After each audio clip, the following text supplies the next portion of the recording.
C'est parti. Donc on a un plan P, on a son équation cartésienne, d'accord? Et on a aussi un point A. Alors attention, ici le point A, il n'appartient pas au plan. Enfin, je pense pas parce que c'est marqué déterminer les coordonnées du projeté orthogonal du point P sur le, enfin du point A pardon, sur le plan P. Alors moi ce que je vous conseille quand vous avez un truc comme ça, vous faites un dessin. Vous faites un dessin, on a un plan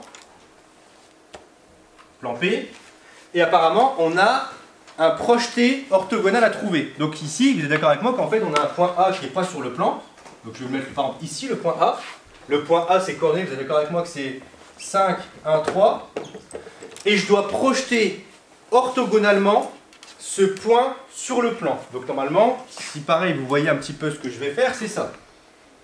Il faut trouver le point H qui est là. J'appelle souvent H pour... souvent les projetés orthogonaux, on les appelle H, parce que souvent on dit que c'est le pied de la hauteur. D'accord? Donc, il faut trouver ce point H.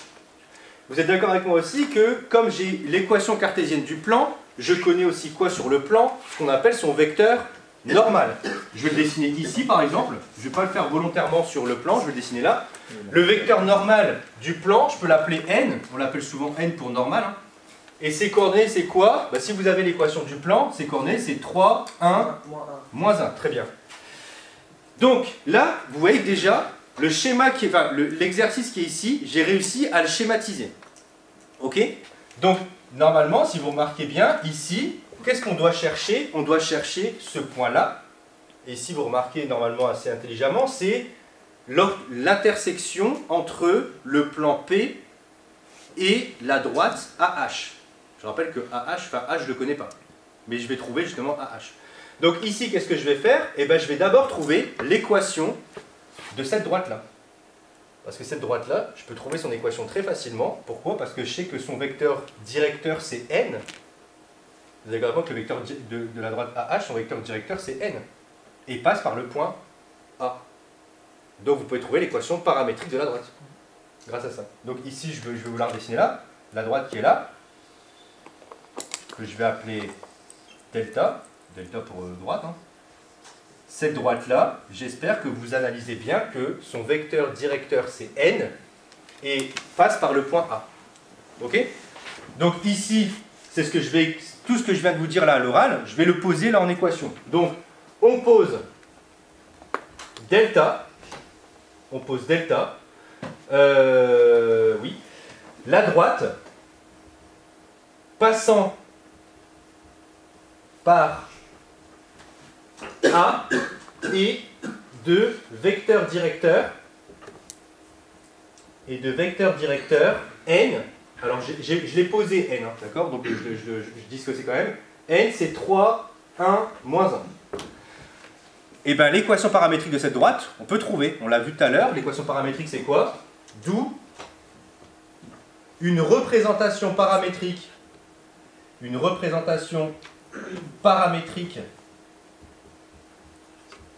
de delta et deux points. Donc je rappelle que c'est x, y, z. Vous vous rappelez ce qu'il faut écrire? X, y, z.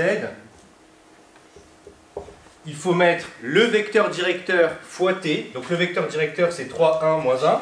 Donc 3, 1, moins 1 fois t plus le point par lequel ça passe, le point A. 5, 1, 3. Vous avez trouvé une équation de cette droite. Alors vous allez me dire, youpi, à quoi ça sert? Eh bien ça va servir maintenant à trouver ce fameux point H. Est-ce que vous êtes d'accord avec moi que le point H qui est là, c'est forcément l'intersection entre votre droite delta et votre plan? D'accord? C'est l'intersection entre votre droite delta et le plan. Donc ici, maintenant je vais écrire quoi pour la suite? Or, H, c'est égal à l'intersection entre delta et le plan P. H, c'est l'intersection entre votre droite delta et le plan P. Ok? Comment on va écrire ça en équation? C'est facile. Vous écrivez les équations paramétriques de votre droite et puis vous écrivez l'équation juste en dessous. D'où, regardez comment ça va s'écrire. J'écris les équations. X égale 3t plus 5. Y égale t plus 1, z égale moins t plus 3. Ça, c'est ma droite.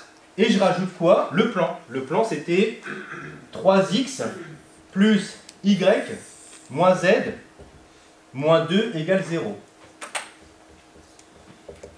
Donc là, je vais repréciser que là, c'est ma droite delta, quand même. Hein. Je reprécise que ça, c'est delta. Et ça, je précise que c'est P. Donc, regardez ici rapidement comment on a fait pour trouver les... On n'a pas trouvé l'équation pour l'instant. On n'a pas trouvé les coordonnées du point H. Mais ce que je suis en train de vous dire, c'est que le point H, vous êtes d'accord avec moi, qu'il est en même temps sur la droite delta et en même temps sur le point. Sur le plan, pardon, excusez-moi. Vous êtes d'accord avec moi que le point H qui est là, il est sur les deux objets en même temps. Il est sur la droite delta et sur le plan P. Donc c'est pour ça que j'écris toutes les équations. Et là, vous devez comprendre un truc, c'est que le x, y, z qui sont là, c'est justement le x, y, z de h que je suis en train de chercher là. D'accord? Ici, normalement, je devrais remplacer tous ces trucs-là par xh, yh, zh, parce qu'en fait, le seul point qui est sur les deux équations en même temps, c'est le point h. Vous êtes d'accord avec moi que là, il n'y a pas d'autres points qui sont sur les deux objets en même temps. Il n'y a qu'un seul point là.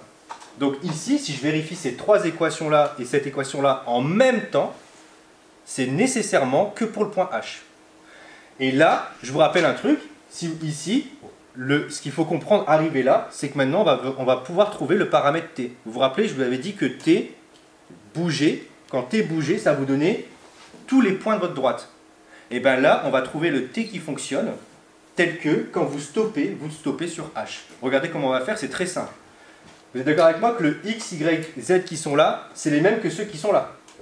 Donc je vais remplacer x, y, z par leur expression ici, là-dedans. Donc regardez bien, c'est pas compliqué. Je réécris h, je ne change pas les premières lignes, je les laisse. Hein, d'accord? Alors oui, je vous vois déjà arriver, et oui, il faut les réécrire. D'accord? Y, hop, t plus 1, et z de h, c'est moins t plus 3. Et là, regardez, c'est ce que je suis en train de vous dire, les expressions qui sont là pour x, y, z, vous les remplacez dans le plan. Donc ça donne 3 fois 3t plus 5 plus t plus 1 plus, non, moins t plus 3 plus moins 2 égale 0. Donc normalement, là encore une fois, regardez bien, j'espère que vous voyez toutes et tous bien comme il faut là. Là c'est bien xh, YH et là ZH. J'ai remplacé par leur expression. Alors pourquoi je suis content d'avoir cette ligne là moi? Parce qu'en bas, j'ai que du T. Il n'y a que du T en bas là. Donc je vais pouvoir trouver T. Et quand je vais trouver T, je vais remplacer mon T par T ici, là, et je vais trouver XH, YH, ZH. C'est en deux étapes que ça se fait. Donc là ici j'y vais, je continue, je vais trouver le T en question. Donc 3t plus 5, YH égale moins t plus 1, ZH égale moins t plus 3, et là on développe tout ça. Donc si on développe tout ça, bon normalement vous êtes un petit peu au fait là, ça va faire 9t, là on est d'accord? 9t, plus t ça fait 10t, plus t encore 11t. Et si je développe tout ça, donc 15, 16, c'est ça? Oui. Et 16 moins 3, c'est ça?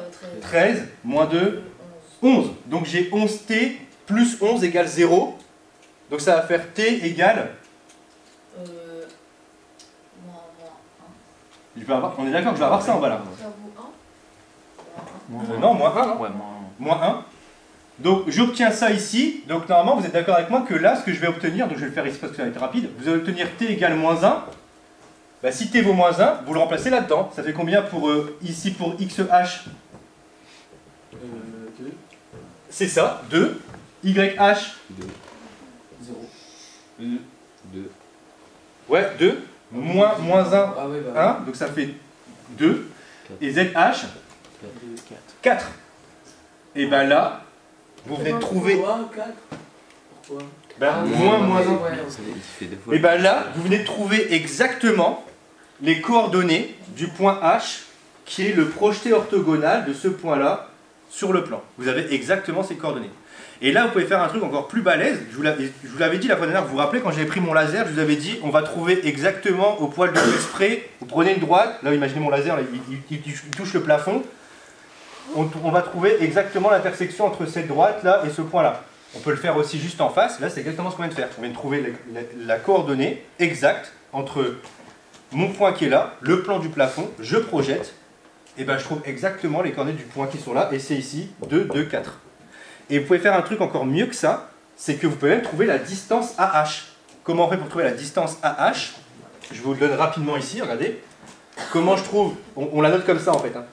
La distance la distance du point A au plan P, d'accord? On le note comme ça, hein. La distance du point A au plan P, bah, entre le point A et le plan P, vous avez trouvé son projeté orthogonal, donc c'est la distance AH.